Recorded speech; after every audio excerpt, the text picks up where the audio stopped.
Akkam jirtu hordoftootaa fi maatii Oromiyaa Akaademii kan taatan marti kun barnoota keemistirii kutaa torbaffaa boqonnaa 4 tiyoorii atoomamaa kan jedhu kutaa lamaffaatiin kan isiniif dhiyaatedha.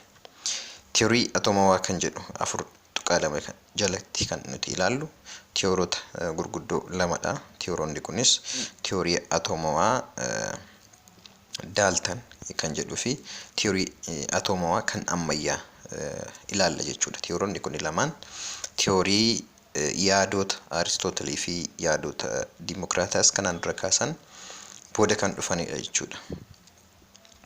Egaa 4.2.1 tiyoorii atoomamaa Dalton yeroo ilaallu waggoota 2500 dura amantaan wantoonni hundinuu atamoota irraa ijaaramanii jedhu turullee carraaqqii yaada kana yaalii mirkaneessuuf taasifame hanga jaarraa 19ffaatti hin jiru jechuudha.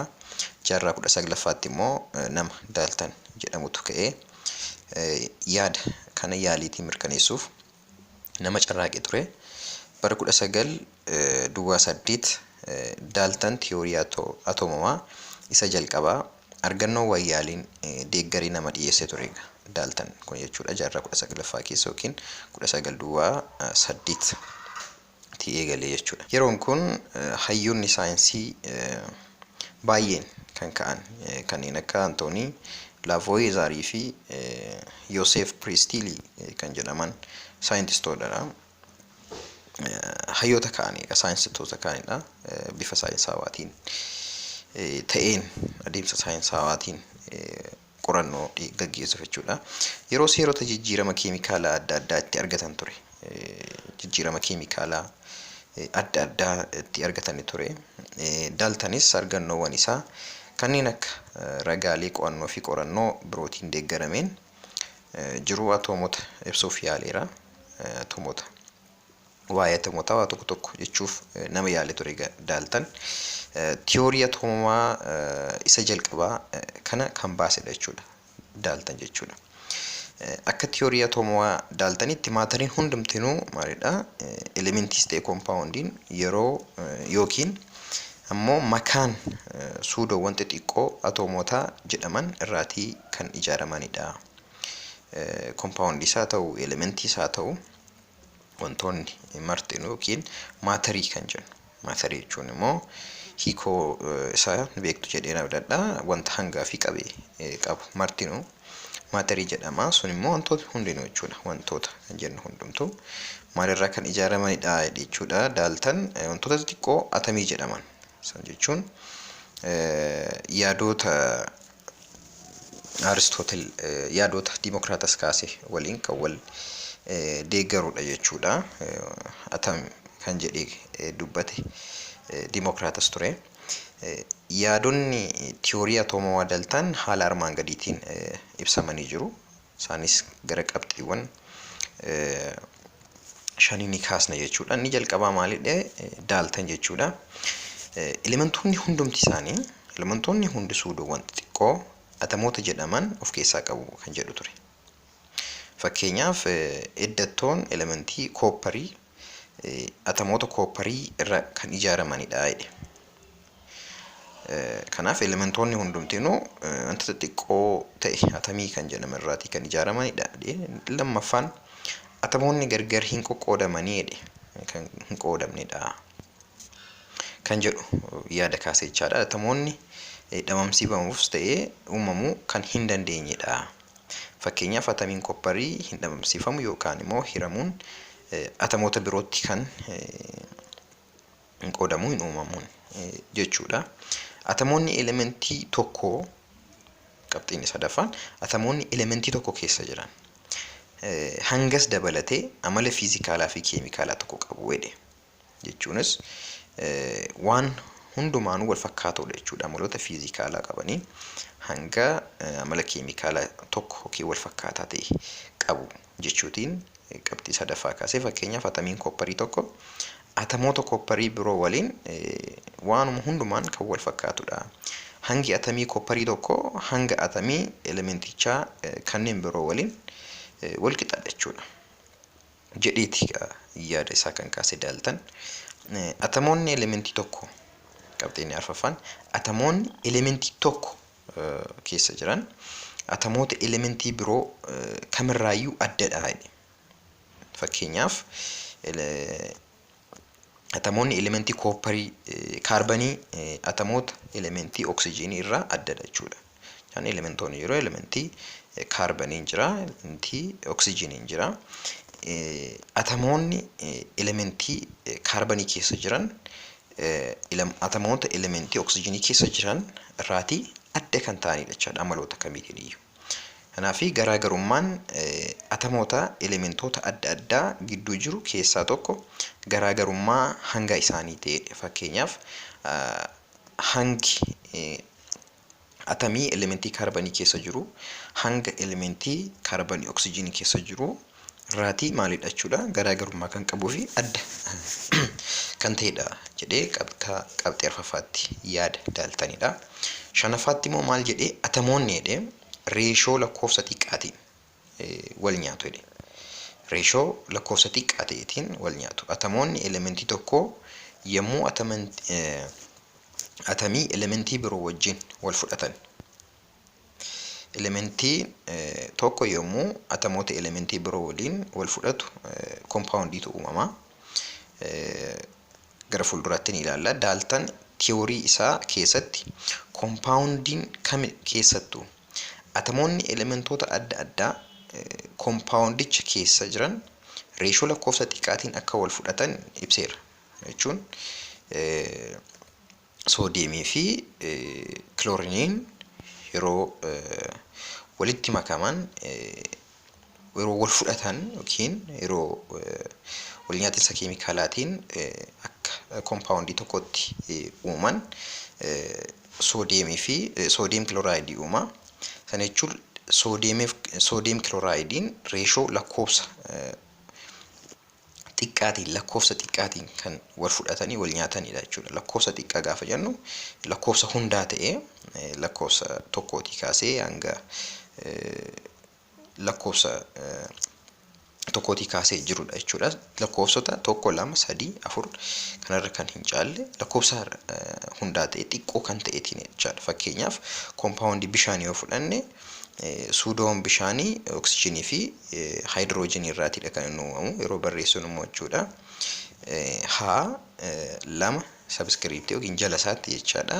Oksijiinii barreessina. Kanaaf oksijiinii tokkoo fi elementoota haayidroojiinii lamarraatii kan uumamudha bishaan. Kanaaf reeshoon haayidroojiinii fi oksijiinii 2 reeshoo tokko lakkoofsota baay'ee xiqqoo ta'aniitiin jechuudha kan wal nyaatinsa gaggeessu jedhee qabxii shanaffaa irratti kan Daaltan kaase jechaadha. Akka yaada Daaltanitti atomiin boca kanaa kan qabudha jechuudha. Kunoo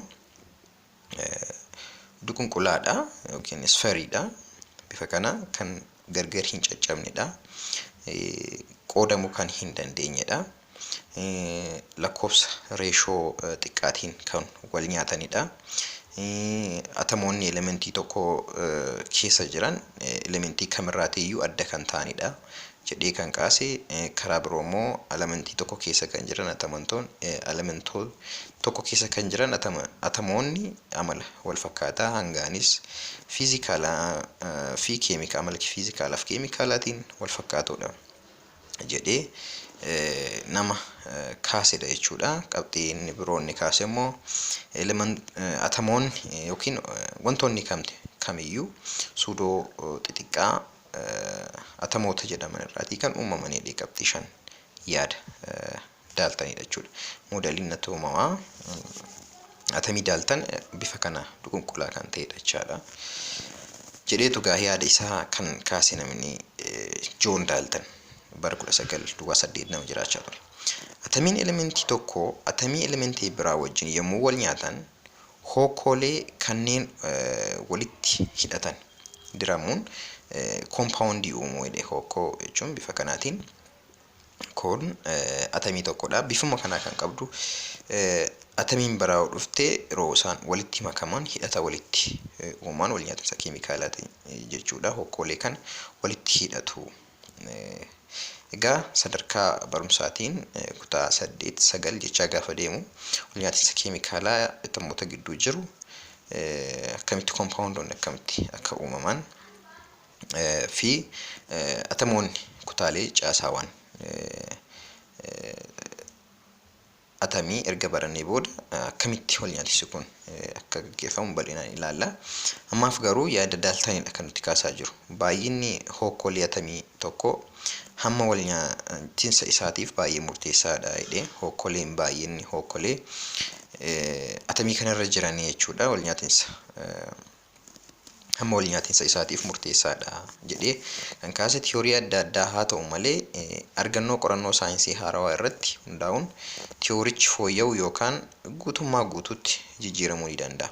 Haaluma kanaan qorannoo waa'ee elektirikisiitii irratti gaggeeffameen atamoota hundaa keessatti suudoowwan baay'ee xixiqqoon chaarjii negatiivii qaban akka argaman beekameera. Egaa suudoo xiqqoo yookiin atamii kanarraa